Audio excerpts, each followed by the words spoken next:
पाचोरा वडगाव मतदारसंघ हा काँग्रेसलाच सुटणार आहे. हे जवळपास शक्यता 100% आता पूर्णत्वास येणार आहे.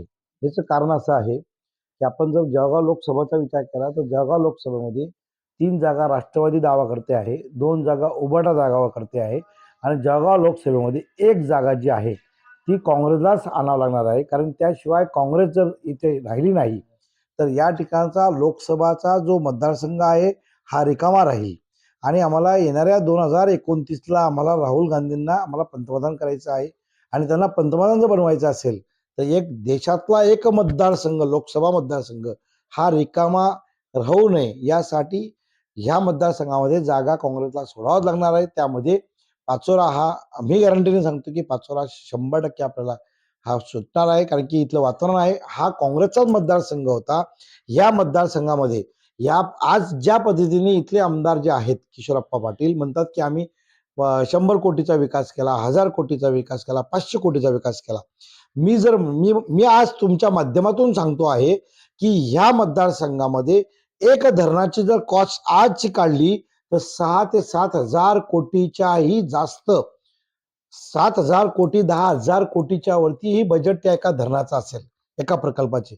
असे 6 प्रकल्प ह्या पाचोरा तालुक्यात आहे. यावरून विचार करा की ह्या तालुक्याचा खरा विकास काँग्रेसने केला आहे. जर काँग्रेसने हे धरण बांधले नसते, 6 मेजर डॅम बांधले नसते, लघु पाटबंधारे बांधले नसते, पाण्याची व्यवस्था केली नसती, तर आमच्या शेतकऱ्यांना, आमच्या लोकांना बिडाळ बांधून आम्हाला साखर कारखान्यावर जावं लागलं असं पलीकडे अशी परिस्थिती या ठिकाणची होती. परंतु काँग्रेस पक्षाने या ठिकाणी विकास केला आहे. म्हणून जो विकास काँग्रेसने केला आहे, हा मतदारसंघ हा काँग्रेसचा होता. काँग्रेसचा बालेकिल्ला हा कुणामुळे नाही, आमच्याच काही मागच्या लोकांमुळे हा मतदारसंघ आमच्यापासून चालला गेला. आम्ही त्या ठिकाणी कमी बोललो. म्हणून विकासाच्या बाबतीमध्ये आमचा एक नंबर आहे. त्यानंतर हा मराठा बहुल मतदारसंघ आहे. त्यामुळे या मतदारसंघाला मराठा बहुल मतदारसंघाच्या चेहऱ्याची गरज आहे. म्हणून हा मतदारसंघ काँग्रेस आपल्याकडे होण्यासाठी माननीय नानाभाऊ पटोले असतील, माननीय बाळासाहेब थोरात असेल, हे अनुकूल आहेत. त्यामुळे त्या पद्धतीने त्यांची बोलणी चालू आहे आणि म्हणून हा मतदारसंघ साहजिकच काँग्रेसकडे येणार आहे. तर आता महाविकास आघाडी आहे आणि चार चार प्रतिनिधी आता आमदारकीचे स्वप्न पाहून तुतारी घेऊन फिरताय. याच्याबद्दल तुमचं मत काय? महाविकास आघाडीच्या घटक पक्षांमध्ये राष्ट्रवादी काँग्रेस, शरद पवार गट असतो. त्या गटामध्ये आताच नव्यानेच दिलीप भाऊ अजित पवार गटातून शरद पवार गटामध्ये आलेले आहेत आणि त्यांनी पुन्हा तुतारीने फुंकरायचा प्रयत्न केला की त्यांच्या जयंत पाटील साहेबांनी, जे प्रदेश अध्यक्ष होते पाटील साहेबांनी सांगितलं की तुम्ही तयारीला लागा. तयारीला सगळ्यांनाच लावायला सांगितलेलं आहे की राष्ट्रवादी पण आहे, उभाटा पण आहे, सगळ्यांना तयार लावलंय. तर महाविकास आघाडीच्या घटक पक्षामध्ये राष्ट्रवादी शरद पवार चंद्र पवार गटामध्येच त्यांच्यामध्ये तुम्ही म्हणतात की तुमच्या म्हणण्याप्रमाणे की 4 इच्छुक आहेत. त्या 4 इच्छुक स्पर्धक असल्यामुळे डॉक्टर संजय पाटील बद्दल काय डॉक्टर साहेब पण आहे ना, त्यांना मागण्याचा अधिकारच आहे प्रत्येकाला. त्यांना पण मागण्याचा अधिकार आहे. नंतर जे त्यांच्याकडे अजून कोण तुम्ही सांगताय की उमेदवार, की एक डॉक्टर संजय पाटील साहेब असतील, दिलीप भाऊ असतील, यांना मागण्या त्यांच्या पक्षाकडे ते मागणी करतायत. परंतु आज जसे आपण सांगतो आहोत की महाविकास आघाडी ज्याला तिकीट देईल त्याच्या मागे आपण उभं राहा. परंतु तसं बाकीचे लोक नाही म्हणत आहे. बाकीचे लोक म्हणतात की आम्ही आजच म्हणताय ते, म्हणजे आघाडीमध्ये असून तुम्ही ज्या अपक्षाची भाषा करता आहात ती चुकीची आहे. जर तुमच्यावर खूप मोठा अन्याय झाला तर तुम्ही हे करा. मागच्या वेळेला 2019ला राष्ट्रवादी काँग्रेस आणि काँग्रेसची आघाडी असताना आम्ही दिलीप भाऊंना पाठिंबा दिला. दिलीप भाऊंच्या पाठीशी आम्ही 100% उभं राहिलो आहोत आणि 100% आमची काँग्रेस उभी राहिलेली आहे. आम्ही त्यावेळेला अपक्षाची भाषा केली नाही.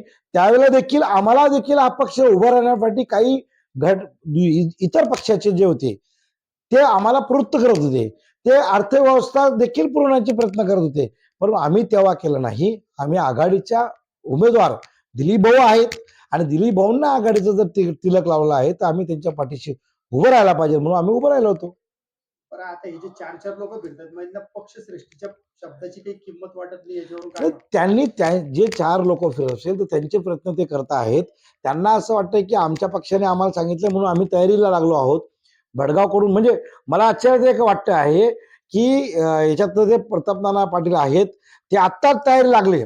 म्हणजे त्यांना जर आधीच त्यांनी तयारी लागली असते तर आमची महाविकास आघाडी एकदम एक संघ राहिली असते ना. म्हणजे ज्या वेळेला लोकसभा होती, लोकसभेच्या निवडणुकीमध्ये काँग्रेस आणि उभाटा ज्या पद्धतीने सक्रिय एकदम जोरात होती, त्या पद्धतीने यांचे नेते दिसत नव्हते.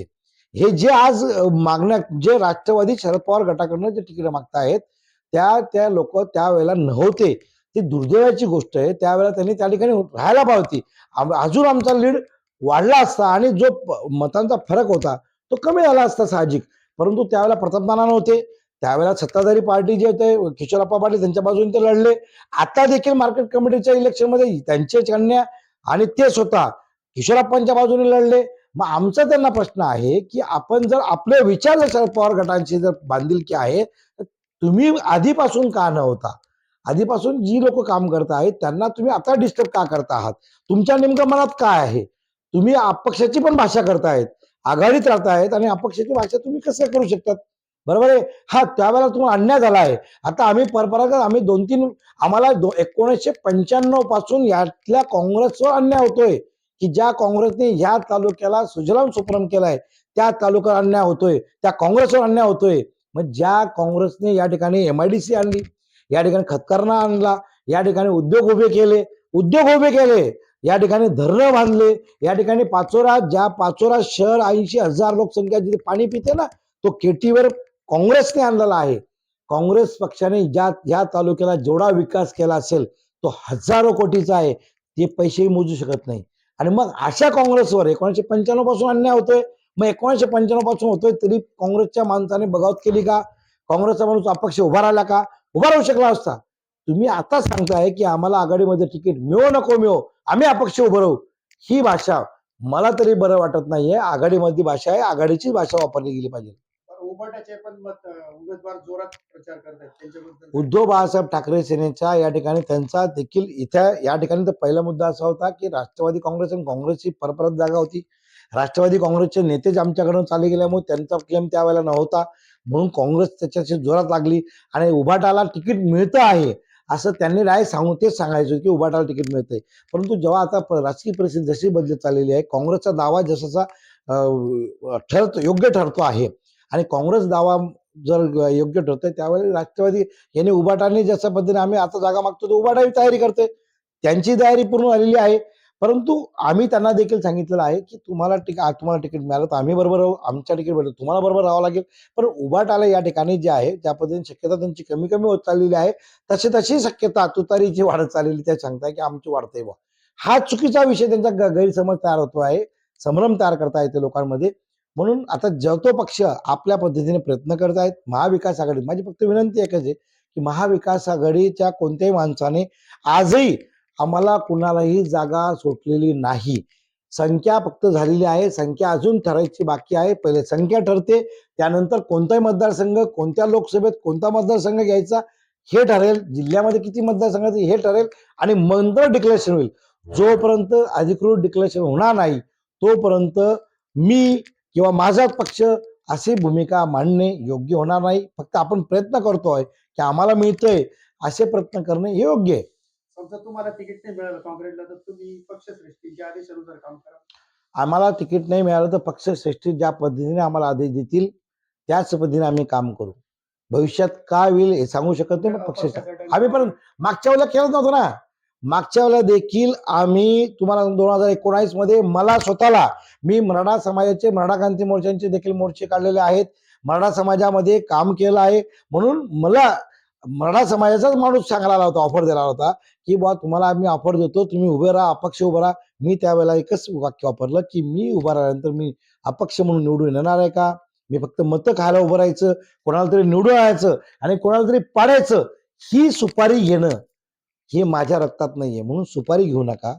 ज्यावेळेला खरोखर अन्याय होईल तुमच्यावर आणि खरं अन्याय झाला असेल तुमच्यावर, तुमच्या पक्षाने अन्याय केला असेल किंवा तुमच्या आघाडीमध्ये तुमच्यावर अन्याय होत असेल, तुमच्या पक्षावर अन्याय होत असेल तर त्यावेळेला तुम्ही विचार करू शकतात. पण तुम्हाला अन्याय अजून तुम्हाला वेळोवेळी संधी मिळाल्यानंतर तुमच्या अन्याय नसताना तुम्ही असं म्हणू शकत नाही.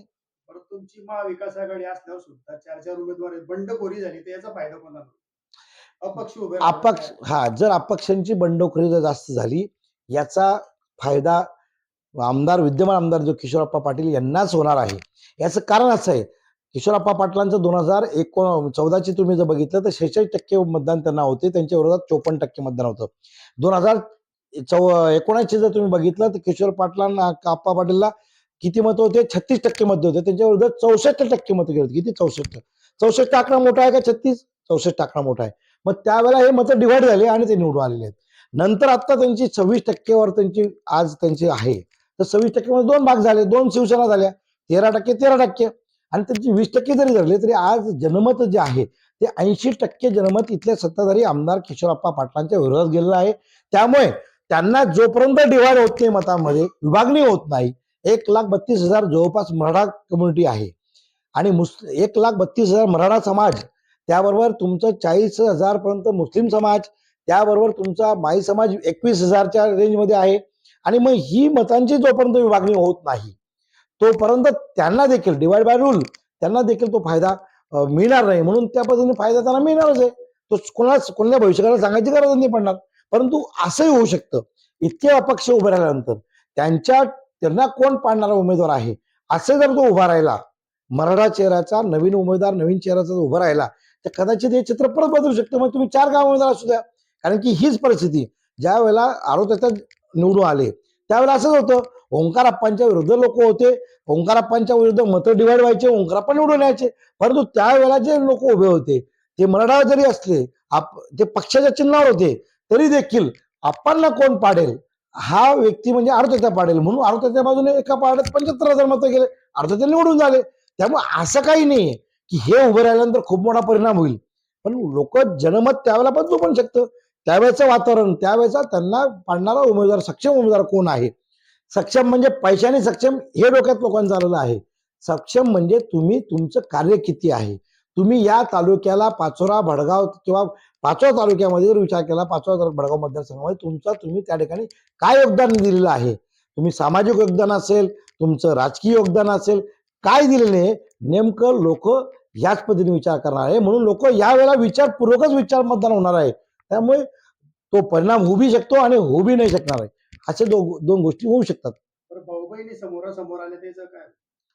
भाऊ बहिणी समोर आल्यानंतर ते मला सांगायची गरज नाही पडणार आहे. आता महाविकास आघाडीचा जो मतदानाचा जो ग्राफ आहे तो मागच्या वेळेला ताईंनी सांगितलं होतं की बा त्यांच्या प्रचारामुळे, परंतु हा जो ग्राफ आहे हा एक मतांचा फिक्स मतदार आहेत आणि त्याच्यामुळे भाऊ बहिणी जर समोर आले तर त्याच्यात पुढे कोणाला चान्स मिळतो, कसं तिकीट मिळतं याच्यावर डिपेंड राहणार. त्याच्यामुळे त्यांचं वातावरण कसं आहे, त्या पद्धतीने किती विरोध करू शकतात. सत्ताधारी आमदारांच्या प्रत्येक कृतीला किती विरोध होऊ शकतो बहिणीकडनं, हा पण बघितला गेला. हा पण विचार आहे ना. त्यामुळे हा पुढचा जो विषय आहे भाऊ बहिणी हा विषय की पुढच्या वेळेला जसं जसं परिस्थिती येईल, राजकीय परिस्थिती तसं होणार आहे. महाविकास आघाडीमध्ये इच्छुकांची संख्या जास्त आहे. जर ताई उभ्या राहिल्या तर ते निष्ठेने काम करेल. करायला पाहिजे. मला तरी वाटतं की सगळ्यांनी एक दिलाने करायला पाहिजे. परंतु आता जो उमेदवार असेल, ताई असो, मी असेल, कोणी असेल, त्याने त्यावेळेला जो समोरचे जे प्रतिस्पर्धी उमेदवार आहेत त्यांच्या पद्धतीने त्यांना कशा पद्धतीने अटॅचमेंट करतायत, त्यांना किती विश्वासात घेतायत हा सुद्धा महत्वाचा विषय आहे. आणि त्यामुळे त्यांनी काही आता आजही ताईंनी काही अपक्षाची भाषा केलेली नाहीये आणि त्यामुळे त्या पद्धतीने चांगला आहे. तर आपण आता ती जी परिस्थिती आहे ती काय होऊ शकते. कारण की असंही होऊ शकतं, आता जसं मागील काळामध्ये दिलीप भाऊंनी सांगितलं की हे दोघं भाऊ बहिणी उभं राहिले तर फायदा निश्चितच दिलीप भाऊंना असं वाटतं की मला मिळेल बा.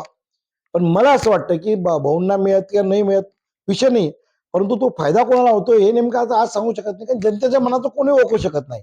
आता आमच्याकडे आम्ही ज्या वेळेला गेलो होतो की मी आता नाना भाऊंना भेटलो, प्रदेश अध्यक्षांना, त्यांना सांगितलं की बा माझा गॉडफादर जो आहे पक्षामध्ये हा कोणी नाही वरती, मला तिकिटाला वशिला नाही माझ्याकडे. त्यांचं एक वाक्य मला खूप आवडलं की ते म्हणे काँग्रेस पक्षामध्ये एकच गॉडफादर आहे वरपासून तर खालपर्यंत. तो गॉडफादर म्हणजे काँग्रेस पक्षाचा गॉडफादर हा फक्त जनता आहे आणि जनताच गॉडफादर ठरणार आहे.